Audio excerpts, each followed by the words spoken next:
Hey everyone, thanks for stopping by the movie Hangout. Nicolas Cage is Dracula. That's a topic of this video, but before I jump into it, before I jump into this amazing news sneak peek, I don't know what you call it, before I jump, it's just amazing. It's amazing. Before I jump into it, if you go on over, click subscribe, comment, like, I'd love to hear from you. Okay, so there have been rumors for a while that Nicolas Cage was going to be playing the one and only, the famous villain throughout literature, throughout the Universal monsters, Dracula, one of my personal favorites. I'm a huge fan of Nicolas Cage, even his bad movies. I mean, he commits 100. Say what you want about him. Say what you want. He commits 100% to every single role, regardless if it's a good role or it's just like, he just needs to make a quick 3 million bucks. But the guy just goes like head first, full bore into everything. And I love it. I absolutely love it. And I got to say, like, I did not expect him to be doing this, but I'm not surprised at the same time. And I feel like I got to see it now. So head on over to Bounding into Comics. They got a lot of great articles. So this is an article from December 1st, 2021. And on the thumbnail, I posted the recent pictures of him so you could see what he looks like. But this is basically the details. Nicolas Cage to play Dracula in comedic adaptation Renfield from Universal Pictures. I love it. You know, I love horror movies, particularly ones that are kind of tongue in cheek, kind of tacky. I like those types of horror films. I'm not big into like watching people like walk on nails or something. That's not really my thing. I like it to be more of like a playful kind of funny thing. So Nick Cage is taking a break from the challenging and often horrific indie films that he's been undertaking as of late, like Pig and Mandy, to take on a more classical kind of horror.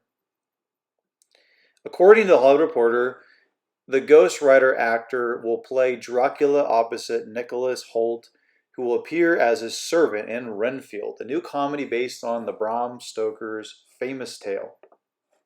Produced by Universal, the home of B-movie monster icons like the Vampire Count, Frankenstein's Monster, the Wolfman, and the Mummy, and helmed by Lego Batman director Chris McKay. I'm already loving it. I think that is absolutely perfect. The Hollywood Reporter refers to Renfield as a modern day adventure story that is comedic in tone. As a character, Renfield is normally depicted as an unhinged mental patient, corrupted, kept under the thrall of his master. Factoring that in, it could be that Holt and McKay will try to humanize him in a way reminiscent of Edgar Wright's storytelling. It says here, the film will be a departure not only in tone for the reclusive Transylvanian weirdo, who's really an undead bloodsucker, but also in the centerpiece of the narrative, as Renfield will take the spotlight rather than Dracula himself. That's kind of interesting. It sounds like the perfect role for Cage, an actor notorious for his daringly animated exaggerations of a very basic character templates. When boiled down, that go beyond the method. He kind of has his own method, right? It's like Cageism or something. Prior to his casting as Dracula, Cage's most notable encounter with vampires was in the 1988 comedy Vampire's Kiss, a film featuring a performance by the actor that captures everything polarizing and wacky about him as an actor. However, Cage's best remembered flirtations with horror were in Ghost Rider and its 2012 follow-up Ghost Rider Spirit of Vengeance.